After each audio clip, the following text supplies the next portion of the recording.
కేసీఆర్ మల్లా రావాలే కారు గుర్తుకే ఓటే వేయాలే కేసీఆర్ మల్లా రావాలే మన గులాబీ జెండ ఎగరాలే తెలంగాణ ముందుకు పోవాలే మన గులాబీ జెండ ఎగరాలే తెలంగాణ ముందుకు పోవాలే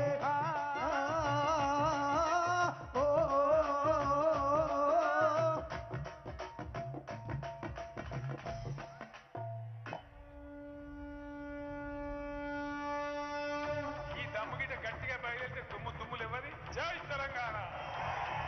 కారు గుర్తుకే.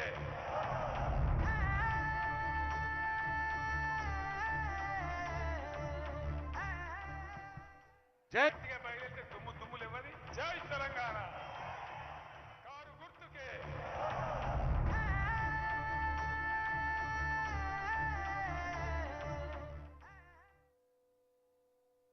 గౌరవనీయులు సభాధ్యక్షులు బాల్కొండ నియోజకవర్గ బీఆర్ఎస్ అభ్యర్థి శ్రీ ప్రశాంత్ రెడ్డి గారు,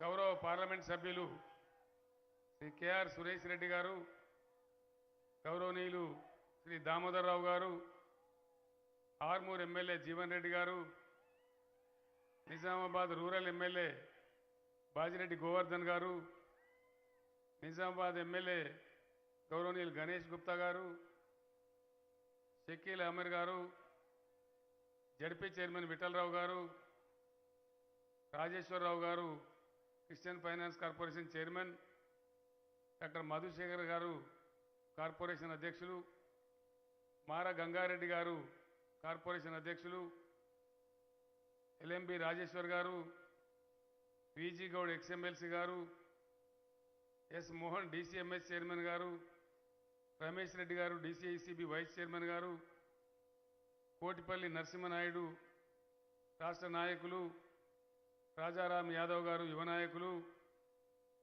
గుణవీర్ రెడ్డి గారు మార్కెట్ కమిటీ చైర్మన్ గారు, అరుణ మార్కెట్ కమిటీ చైర్పర్సన్ గారు, కన్నా ప్రేమలత మున్సిపల్ చైర్మన్ గారు, మోహన్ రెడ్డి గారు ఎక్స్పీఆర్టీయు నాయకులు, మహారాష్ట్ర నుంచి ప్రత్యేకంగా విచ్చేసినటువంటి శ్రీ రఘునాథ్ దాదా పాటిల్ రైతు నాయకులు గారు, వారి వెంట వచ్చిన మిత్రులు,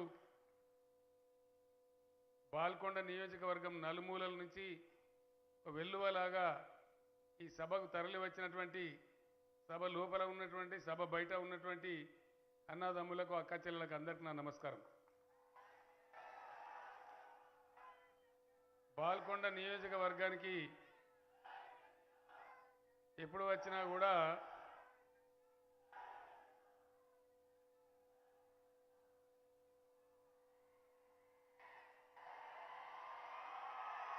బాల్కొండ నియోజకవర్గానికి ఎప్పుడు వచ్చినా మొట్టమొదటి జ్ఞాపకం వచ్చేది మోతె గ్రామం. ఆ మోతె మట్టిలో ఉన్నటువంటి బలం అటువంటిది. తెలంగాణ ఉద్యమంలో అందరికన్నా ముందు మోతె గ్రామమే తీర్మానం చేసి తెలంగాణ కావాలని చెప్పి పిడికిలెత్తి నిలబడ్డ గ్రామం మోతె. ఆ మోతె గ్రామం యొక్క మట్టిని నేను ముడుపు కట్టి హైదరాబాద్ తీసుకొని పోయినాను. మళ్ళీ తెలంగాణ వచ్చిన తర్వాత ఆ మట్టిని తెచ్చి మళ్ళీ అదే ఊరు మట్టిలో కలిపినాం, ప్రతిజ్ఞ అయిపోయిందని చెప్పి. మోతె గ్రామస్తులందరికీ ఈ సందర్భంగా నేను శిరస్సు వంచి నమస్కారం చేస్తా ఉన్నాను.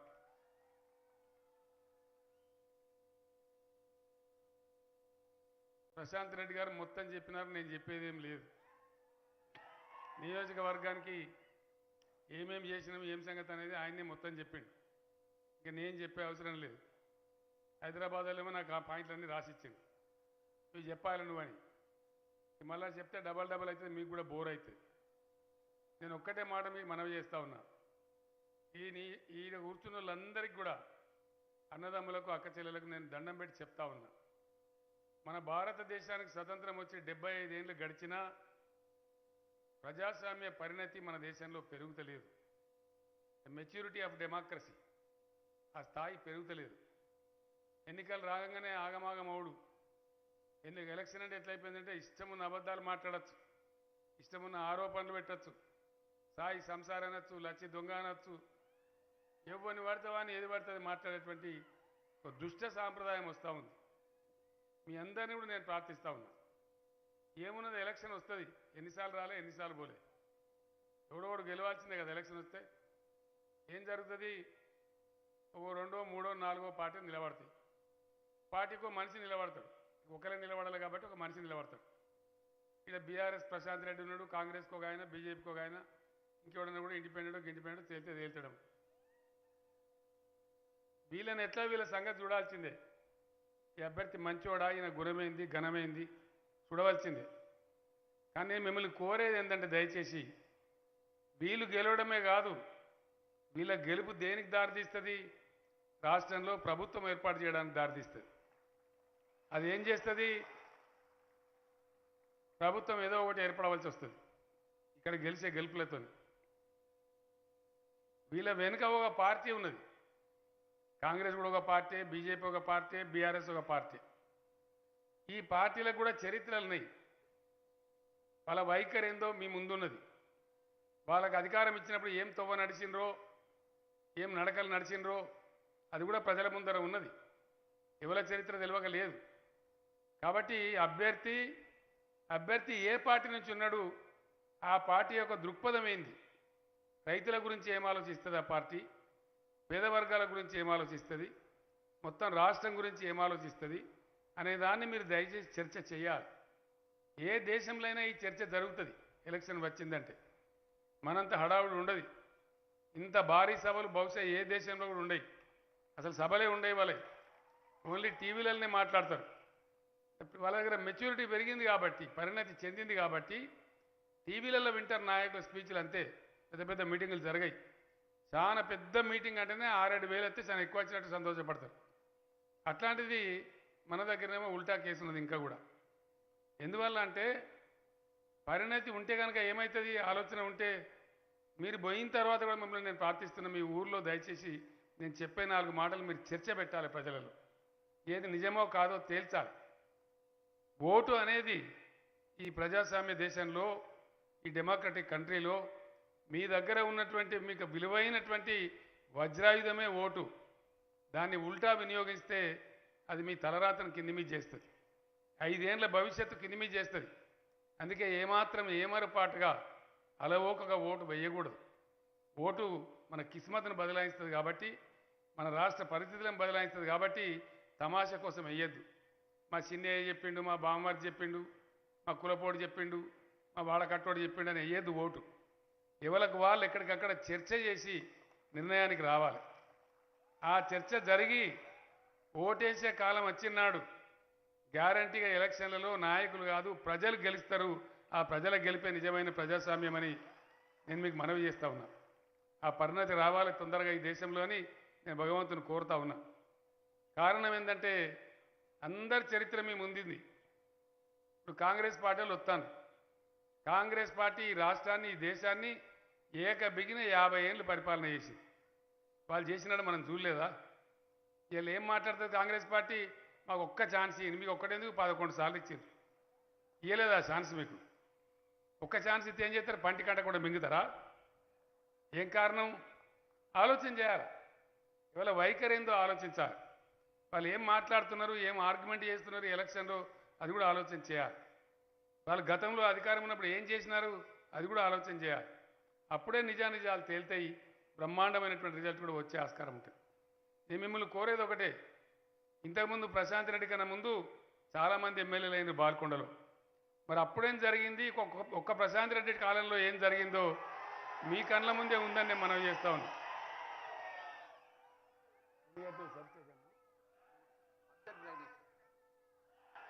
ఇప్పుడు 18 సబ్స్టేషన్లు కట్టిండు, పవర్ ట్రాన్స్ఫార్మర్లు 40-45 తెచ్చిండు, మళ్ళా 3 కావాలని మొదలుపెట్టిండు దుకాణం.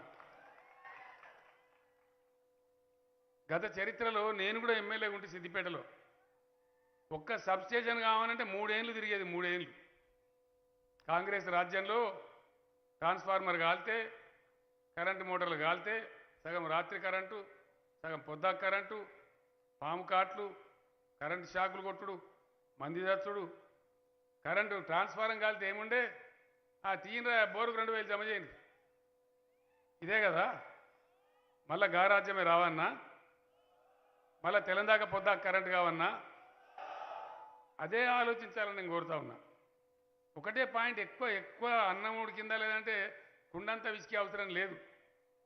ఈరోజు ఇండియాలో మీరు టీవీలు చూస్తారు, పేపర్లు చదువుతారు, చర్చ చేస్తారు. ఇలా సెల్ ఫోన్ యుగం ఇది. ఎక్కడ ఏం జరిగినా మీకు న్యూస్ వచ్చేస్తుంది. మొత్తం ఇండియాలో మనది చిన్న రాష్ట్రం, 10 ఏళ్ళ వయసు మాత్రమే ఉన్న రాష్ట్రం. ఒక్కొక్క రాష్ట్రం ఈ దేశంలో 70 ఏళ్ళు, 60 ఏళ్ళు, 65 ఏళ్ళ నుంచి రాష్ట్రాలు ఉన్నారు. వాళ్ళు పెద్ద పెద్ద ఉన్నారు. మన పక్కకు మహారాష్ట్ర ఉన్నది, తమిళనాడు ఉన్నది, చాలా రాష్ట్రాలు ఇండియాలో. ఇండియా మొత్తంలో ఏ ఒక్క రాష్ట్రం కూడా ఇవాళ 24 గంటల కరెంట్ ఇయ్యదు.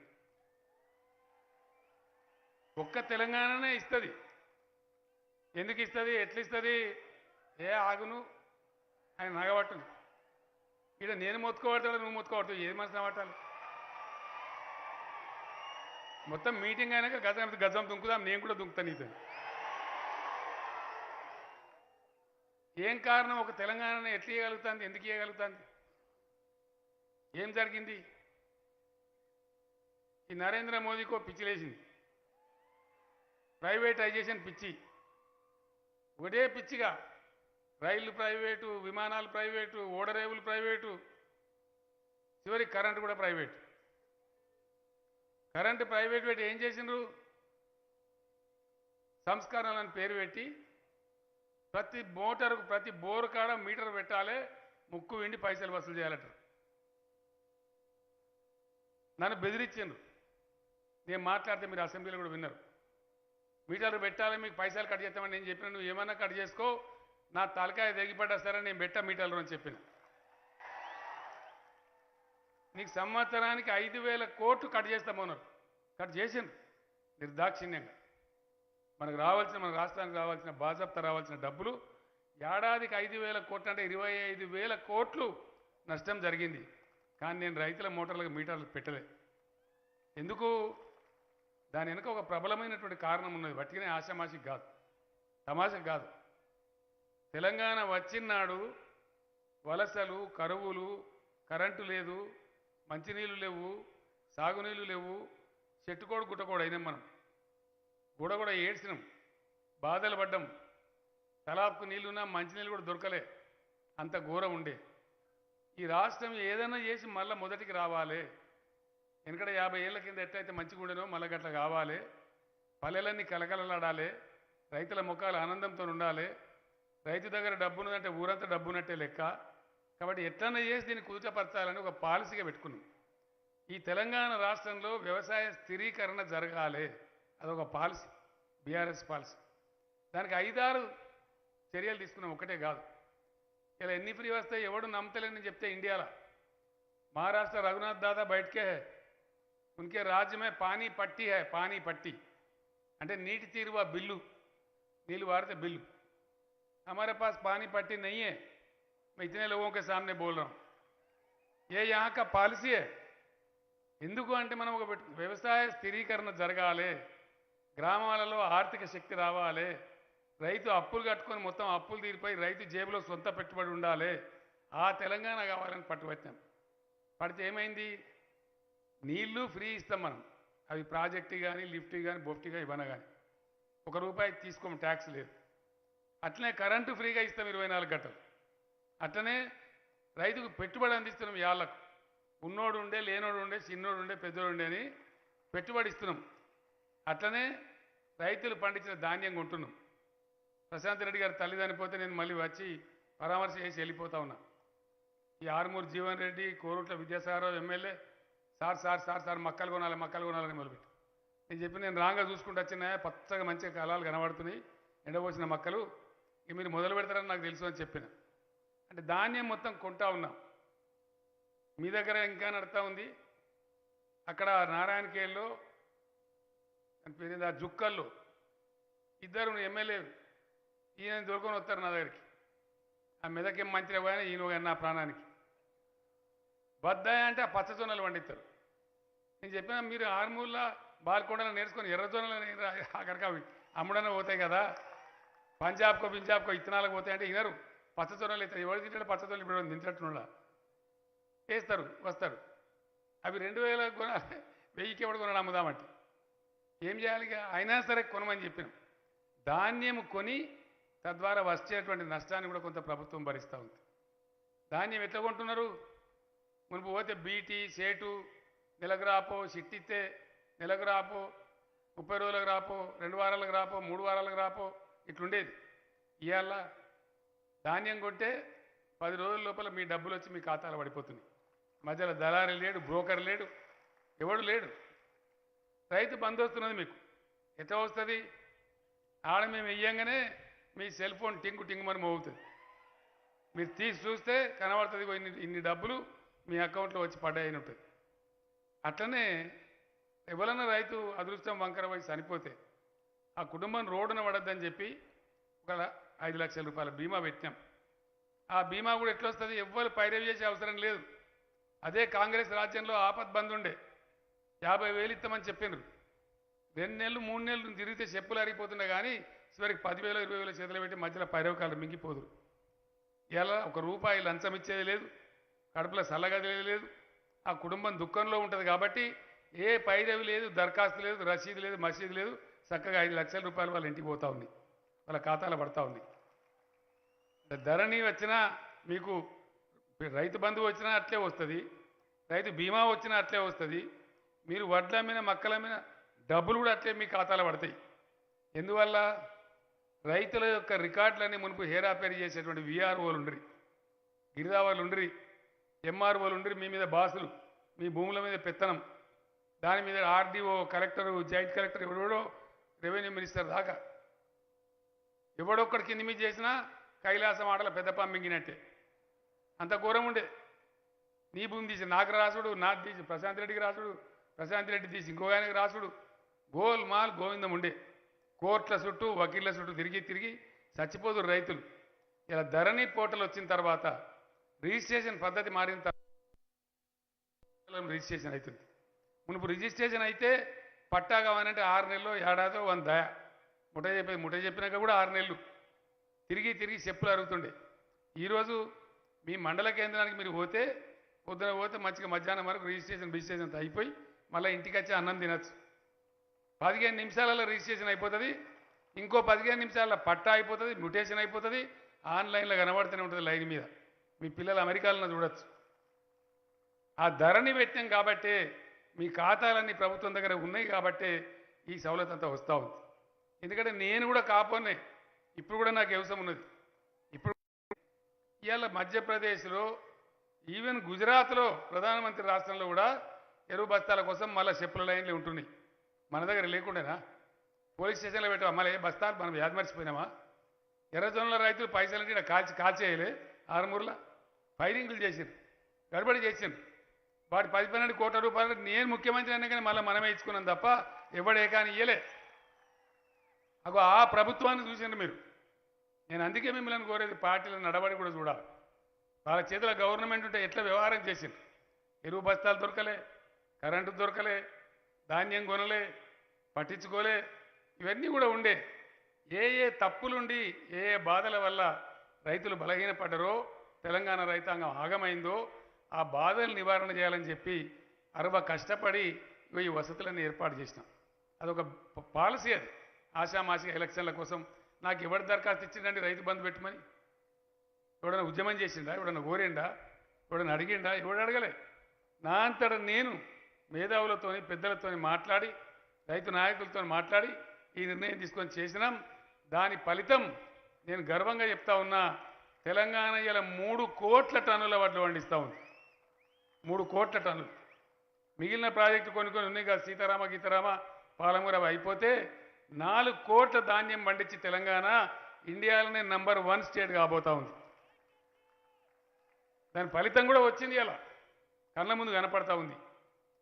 అందుకే నేను మీతో కోరేది, దయచేసి నిలబడ్డ వ్యక్తే కాదు, వ్యక్తి అనుకున్న పార్టీ, ఆ పార్టీ కథ, ఆ పార్టీ చరిత్ర కూడా మీరు చూడాలని చెప్పి నేను మిమ్మల్ని కోరేది. అందుకే అలవోకగా ఆషామాషిగా ఓటేస్తే మళ్ళీ కినిమి అవుతుంది, మంది మాటలు పట్టుకొని మారమానం పోతే మళ్ళీ చివరికి ఇల్లు కాలిపోయిందని ఆగమాగం అయిపోతుంది, కినిమి అవుతుంది. కాబట్టి ఓటు చాలా విలువైంది కాబట్టి దాని ప్రభావం మీకు 5 ఏళ్ల భవిష్యత్తు మీద ఉంటుంది కాబట్టి చాలా జాగ్రత్తగా దాన్ని వాడాలని చెప్పి నేను కోరుతా ఉన్నా. ఒక్క రైతులకే కాదు, అన్ని వర్గాలను ఆదుకునే ప్రయత్నం చేసినాం. ప్రతి వాళ్ళకు కూడా ఆదుకునే సమస్య ఒకటి ఒకటి ఒకటి పరిష్కారం చేసుకుంటూ పోయినాం. మంచినీళ్ళ సమస్య ఇవాళ సమస్యనే లేదు. ఏ మారుమూల పల్లె అయినా, లంబాడి తండాలైనా, ఆదిలాబాద్ అడవులో ఉండే గోండు బిడ్డలకైనా వాళ్ళ మారుమూల పల్లెలకు కూడా వాళ్ళ ఇంట్లో నల్లబెట్టి నీళ్ళు పోతా ఉన్నాయి. మీ అందరికి తెలుసా విషయం. మొదలు భగీరథ చైర్మన్ మన ప్రశాంత్ రెడ్డి ఉండే కొద్ది రోజులు, ఆయన మినిస్టర్ కాకముందు, ఆ తర్వాత మంత్రి అంటే అది వేరే విషయం. ఆ రకంగా భగీరథ బ్రహ్మాండంగా విజయవంతం చేసుకున్నాం. కరెంటు సమస్య కంప్లీట్ చేసుకున్నాం. ఇవాళ మనం యాదాద్రి పవర్ స్టేషన్ అయిపోతే ఇంకో 4000 మెగావాట్ల విద్యుత్ మనకు వస్తూ ఉంది. మిగులు రాష్ట్రంగా కాబోతా ఉన్నాం. అంటే బ్రహ్మాండం మనకి కరెంటు కొరత కూడా రానే రాదు. ఎవరికి రాని ఎవడు ఏట్లవడని గంగలవడని తెలంగాణకు మాత్రం ఆ కొరత రాదు. రాని ఈయడు కేసీఆర్ ఎట్టి పరిస్థితులలో. అదేవిధంగా భూముల పంచాయతీలు చాలా తగ్గినాయి. ధరం లేదన్నా కొనుక్కో ఇద్దరికో పనులుంటే చేసి పెడదాం, పెద్ద సమస్య కాదు. 100కి 98-99% మంచిగా ఉన్నది. ఎవరికన్నా 100కో ఇద్దరికో ముగ్గురికో ఇష్యూ ఉంటే ఎక్కడికక్కడ ఎమ్మెల్యేలకు చెప్పండి, మాట్లాడదాం, సాల్వ్ చేస్తాం. అది పెద్ద సమస్య కాదు. ఇలా కాంగ్రెస్ మాట్లాడుతున్నది. దయచేసి మీరు ఆలోచన చేయండి. నేను కేంద్ర మంత్రిగా, లేబర్ శాఖ మంత్రిగా ఉంటే ఈ దేశంలో 17 రాష్ట్రాలలో బీడీ కార్మికులు ఉంటారు. 17 రాష్ట్రాలలో ఉంటారు. ఏ ఒక్క రాష్ట్రం కూడా బీడీ కార్మికులకు పెన్షన్ ఇయ్యేది. బీడీ కార్మికులకు పెన్షన్ ఇచ్చే ఒకే ఒక రాష్ట్రం తెలంగాణ రాష్ట్రం. ఇది బీడీ చేసే బిడ్డలు ఆలోచించాలి. పెన్షన్ కూడా ఆలోచించాలి. నేను అందుకే మిమ్మల్ని కోరింది, ప్రభుత్వ వైఖరి, పార్టీ వైఖరి, ఆ పార్టీకి మెదడు ఎట్లా పనిచేస్తుంది, ఏం ఆలోచిస్తుందని కూడా మీరు విచారించాలి. పెన్షన్లు 2014లో ఎలక్షన్కి పోతా ఉన్నాం. ఎలక్షన్ మేనిఫెస్టో చెప్పాలి కదా, ఏం చేస్తామో ఏం చేయము. అది రాస్తున్నారు కూర్చొని పెద్దలంతా. అందులో ఒక 3-4 రిటైర్డ్ ఐఏఎస్ ఆఫీసర్లు ఉన్నది. వాళ్ళు 200 ఉండే పెన్షన్, అంతకుముందు 70 రూపాయలు ఉండే, 40 రూపాయలు ఉండే, 200లకు వచ్చి. నేను అడిగిన ఒకటే మాట, ఎందుకు ఇస్తామయ్యా పెన్షన్ అని అడిగినాను. అసలు పెన్షన్ ఎందుకు ఇవ్వాలి, అసలు దానికి ఏమైనా పరమార్థం ఉందా, వాటికనే తమాషకి ఇస్తున్నామా? ఎవరు చెప్తలేరు. మీ ఉద్దేశం ఏం ఇస్తారని అడిగింది. నేనేం చెప్పినా అంటే, కొంతమంది విధి వంచితులు ఉంటారు, మనలాగానే మనుషులే, మన సాటి మనుషులే, అనుకోకుండా కొన్ని ఆపదలకు గురవుతారు. ఒక ఆమెకు భర్త చనిపోవచ్చు, పాపం ఆలన పాలన లేకపోవచ్చు. ఒక 2 వృద్ధ తల్లిదండ్రులు ఉంటే వాళ్ళకి బిడ్డలు ఉండి కూడా చక్కగా చూడకపోవచ్చు, లేదా బిడ్డలు లేకుండానే ఉండొచ్చు.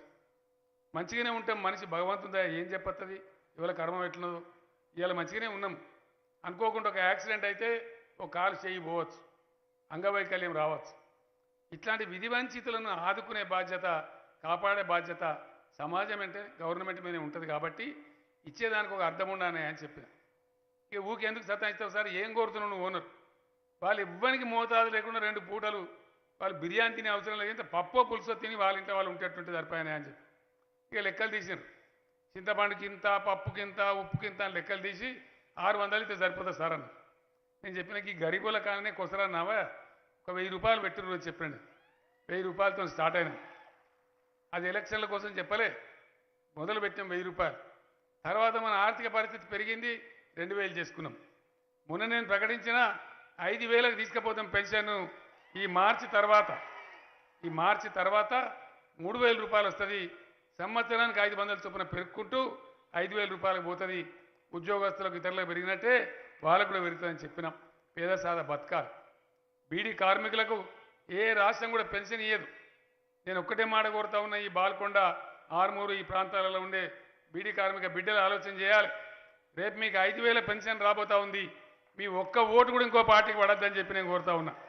మన కార్యకర్తలు కూడా దయచేసి మీరు ఆ విధంగా వాళ్ళకి చెప్పి సంజాయించాలి, ప్రచారం కూడా చేయాలని చెప్పి నేను కోరుతా ఉన్నా. ఈ రకంగా ఎవరిని విడిచిపెట్టినా మనం ఎవరిని విడిచిపెట్టలే. రైతు బంధు అనే పదం పుట్టించిందే మనం, దళిత బంధు అనే పదం పుట్టించిందే మనం. దళితులు కూడా బాగుపడాలి. నేను దళిత సమాజానికి అప్పీల్ చేస్తూ ఉన్నా. దళిత సమాజం గురించి ఎవరు కూడా ఆలోచన చేయలే.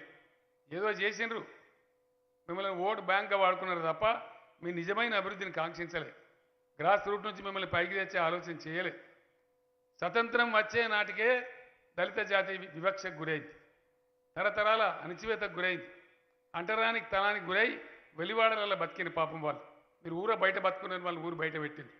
ఇది మంచిది కాదు, మానవ జాతికి మంచిది కాదు, మనకు ఎవరికి కూడా గౌరవం కాదు. కాబట్టి దళితులు కూడా పైకి రావాలి. ఇలా కాంగ్రెస్ నరకుతారు, ఇష్టం వచ్చినట్టు బాగా మాట్లాడతారు. జవహర్లాల్ నెహ్రూ మొదలు ప్రైమ్ మినిస్టర్ అయినప్పుడే దళితుల గురించి మంచిగా ఆలోచన చేసి ఉంటే ఇలా దళితులు ఇట్లా ఎందుకు ఉందరు మన దేశంలో? దయచేసి మీరు ఆలోచన చేయాలి. ముఖ్యంగా దళిత యూత్, దళిత మేధావి వర్గం ఆలోచన చేయాలి. నాకు ఎవరు అప్లికేషన్ పెట్టలే, నన్ను ఎవరు అడగలే. దళిత బంధు అనే పథకాన్ని పుట్టించిందే ఈ దేశంలో కేసీఆర్ అని చెప్పి నేను మనవి చేస్తా ఉన్నా. ఎవరు కూడా ఆలోచించలే. ఒకరోజే అందరికీ ఇయ్యలేకపోవచ్చు, దఫాల వారిగానే కావచ్చు. డెఫినెట్గా దళిత బంధు అన్ని దళిత కుటుంబాలకు అందే బాధ్యత నాది. అది నా బ్రెయిన్ చైల్డ్, అది నా మానస పుత్రిక. దాన్ని అమలు చేసి చూపెడతా అని చెప్పి కూడా నేను మీకు హామీ ఇస్తా ఉన్నా. ఈ రకంగా అన్ని వర్గాల ప్రజలను తీసుకొని పోయినాం. మనకు కులం లేదు, మతం లేదు, ఏమి లేదు. మనకు అన్ని వర్గాలు, ముస్లింలు, హిందువులు అంతా బాయి బాయి అని చెప్పి అందరినీ గౌరవించి ముందుకు పోయినాం. చేనేత కార్మికులను ఆదుకున్నాం, అందరినీ కాపాడుతూ ఉన్నాం. ఈ రకంగా పోతా ఉన్నాం. కొత్తగా కూడా కొన్ని సౌకర్యాలు పెట్టుకున్నాం. రాష్ట్రం రైతులకు ఇస్తూ ఉన్నారు, మాకీమని చేనేత కార్మికులు అడిగింది, గీత కార్మికులు అడుగుతున్నారు, భవన నిర్మాణ కార్మికులు అడుగుతున్నారు. ఇక ఈ తంటా ఎందుకని చెప్పి 93 లక్షల రేషన్ కార్డు ఉన్న ప్రజలందరికీ కూడా రైతు బీమా లాగానే బీమా సదుపాయం కూడా పెట్టినాం. రేపు మార్చి తర్వాత అందరికీ కూడా సౌకర్యం వస్తుందని చెప్పి నేను మనవి చేస్తూ ఉన్నా. ఆరోగ్యశ్రీ స్కీమును కూడా 15 లక్షల దాకా దాన్ని పెంచినాం. ఆ సదుపాయం కూడా ప్రజలందరికీ అందుబాటులోకి వస్తుందని నేను మనవి చేస్తూ ఉన్నా. ఇట్లా తెలంగాణ, మీకు ఇంకొక మాట చెప్తా ఉన్నా నేను ఉపన్యాసం ముగించే ముందు. ఏ దేశమైనా ఏ రాష్ట్రమైనా బాగుపడ్డదా లేదా అని ఆలోచించడానికి ఒక 2-3 గీటురాళ్ళు ఉంటాయి, క్రైటీరియాస్ ఉంటాయి. అందులో నంబర్ 1, ప్రపంచంలో ఏ దేశం గురించి ఆలోచించినా, మన ఇండియాలో ఏ రాష్ట్రం గురించి ఆలోచించినా మొట్టమొదటి ఎవడైనా ఏం చూస్తారంటే పర్ క్యాపిటా, అంటే తలసరి ఆదాయం ఎంత ఈ రాష్ట్రంకి. ఒకనాడు 15-16 ప్లేస్లో ఉంటాం మనం. తెలంగాణ ఏర్పడ్డ రోజు ఎక్కడో 16-17 స్థానంలో ఉంటాం. నేను గర్వంగా చెప్తా ఉన్నా మీ అందరికీ, ఈరోజు మనం పండించే పంటలకు, మనం సంపాదిస్తున్నటువంటి పరిశ్రమలకు, సంపాదిస్తున్నటువంటి పెట్టుబడులకు, పెరుగుతున్న ఐటీ రంగానికి అన్నిటి కలిపి ఇలా తెలంగాణ గౌరవం ఏంటంటే పర్ క్యాపిటా ఇన్కంలో, తలసరి ఆదాయంలో ఈ దేశంలోనే తెలంగాణ నంబర్ గర్వంగా మీకు తెలియజేస్తా ఉన్నా. మరొక గీటురాయి తలసరి విద్యుత్ వినియోగం, పర్ క్యాపిటా పవర్ యూటిలైజేషన్, దానిలో కూడా ఇండియాలో తెలంగాణ నంబర్ 1 అని చెప్పి నేను మనవి చేస్తూ ఉన్నా. మేము కడుపు కట్టుకొని నోరు కట్టుకొని ఎట్లయితే సంసారం చదువుకుంటామో, ఇక్కడ కొత్త కుండల ఈగలు వచ్చినట్టు ఉండే తెలంగాణ అయినాడు. ఏమైందో తెలియదు, దారి లేదు, తెన్ను లేదు. మేధావులతో చర్చలు చేసి అనేక మందితో మాట్లాడి ఏ విధంగా దీన్ని ముందుకు తీసుకొని పోవాలనో కష్టపడి 10 ఏళ్ళు తిప్పల పడ్డాం. ఫలితాలు మీ ముందున్నాయి, తీర్పు చెప్పాల్సింది మీరు. ఈరోజు కాంగ్రెస్ నాయకులు మాట్లాడుతూ ఉన్నారు. ఉత్తమ్ కుమార్ రెడ్డి గారు మాజీ పిసిసి ప్రెసిడెంట్, కేసీఆర్కి ఇక్కడ పని లేదు, రైతులు కట్టి మన ప్రజలు కట్టే అమూల్యమైన ట్యాక్స్ డబ్బులు రైతు బంధు ఇచ్చి దుబారా చేస్తుండవు అని మాట్లాడుతారు. రైతు బంధు దుబారానా? దుబారానా? రైతు బంధు ఉండాల్సిందేనా? ఉండు కాదు, నేను నెక్స్ట్ ఇయర్ 12,000 తీసి క్రమంగా 16,000కి తీసుకొని పోతా ఉన్నాం. ఉండాలి కదా రైతు బంధు? ఉండాలంటే అందరూ ఒకసారి చేయలేవటాలు దయచేసి. కెమెరాలు కూడా దింపానే జరా, ఉండాలి కదా. ఇక్కడ ఎక్కడ అడిగినా ఇదే చెప్తున్నారు. ఇంకొక ఆయన ఇప్పుడున్న పిసిసి ప్రెసిడెంట్ గారు చెప్తున్నాడు, కేసీఆర్ వేస్ట్ చేస్తాడు, దుబారా చేస్తాడు, 24 గంటల కరెంట్ ఎందుక వేస్ట్, 3 గంటలు ఇస్తే చాలు అని మాట్లాడి. కరెంట్ 3 గంటలు ఉండన్నా 24 గంటలు ఉండన్నా? ఎన్ని? 24 గంటలు ఉండాలి. 24 గంటలు ఉండాలంటే కూడా చేయలేవటం. ఒకసారి స్టేజ్ మీద లేవటం వీళ్ళకి పట్టినదా లేదని 24 గంటలు ఉండాలి కదా. మరి దబ్బన కాంగ్రెస్ వస్తే ఉంటుందా? ఇక్కడ గమ్మత్ ఏంటంటే మనుషులు మాట్లాడితే కొద్దిగా ఇజ్జత్ కూడా ఉండాలి. పేద లీడర్ ఎగేసుకొని వచ్చిండు ఆడికెళ్ళి, కర్ణాటకకి. ఆడ ఉప ముఖ్యమంత్రి అట వచ్చి నాకు డైలాగ్ కొడుతున్నాను, ఏం డైలాగ్ అంటే కేసీఆర్ కర్ణాటక మేము ఎంత డెవలప్ చేసామో చూడండి అంటే నీకు కావాలంటే బస్సు పెడతా నువ్వు రా, మేము 5 గంటలు కరెంట్ ఇస్తున్నాము అంటాడు. నేనంటే ఇది మేము 24 గంటలు రా బాబు, నీకు ఎవడని చెప్పిండో చెప్పలేదు, నువ్వు వచ్చి మాకు నీతులు చెప్తే మేము ఏం చేయాలా? ఈ బీజేపీ పార్టీ వాళ్ళు అతను ఊపుకుంటా ఉత్తరప్రదేశ్ ముఖ్యమంత్రి అతడు కూడా ఏ నోటికి వచ్చినట్టు మాట్లాడిపోతారు. కాంగ్రెస్ ముఖ్యమంత్రులు వచ్చి ఇట్లే మాట్లాడతారు. ఉత్తరప్రదేశ్ వాళ్ళు మన దగ్గరికి నాట్లేయడానికి వస్తున్నారు. అయ్యేలా వస్తున్నారు కరెక్టేనా? ఇక వాడు వచ్చి మనకు ఉపన్యాసం చెప్తే నేను ఏం చేయాలి? రవ్వుతానుకొని ఎత్తివాళ్ళు కొట్టుకోవన్నా? ఇగో ఇట్లున్నది కథ. బీజేపీ వాళ్ళ కాంగ్రెస్ వాళ్ళ కథ. మీ చక్కదనం లేదు, మీ ప్రజలు బతకలేక మా దగ్గర బతుకుతున్నారు. వచ్చి అలా అనేక రాష్ట్రాల నుంచి 14 రాష్ట్రాల నుంచి మీరు మాకు వచ్చే నీతులు చెప్తే ఎట్లుంటుంది? దయచేసి ఆలోచించమని చెప్పి నేను కోరుతా ఉన్నా. వీళ్ళు కనుక వస్తే డెఫినెట్గా చెప్తున్నా నేను, రైతు బంధుకు రామ్ రామ్, కరెంటు కాటగలుస్తుంది, దళిత బంధుకు జై భీమ్. ఇక పోయిగా యాడికి పోతావు? ఈ కథ తయారవుతుంది. అప్పుడు నేను కూడా ఏం చేయలేను. నేను మస్తు కొట్లాడినా మనందరి కోసం.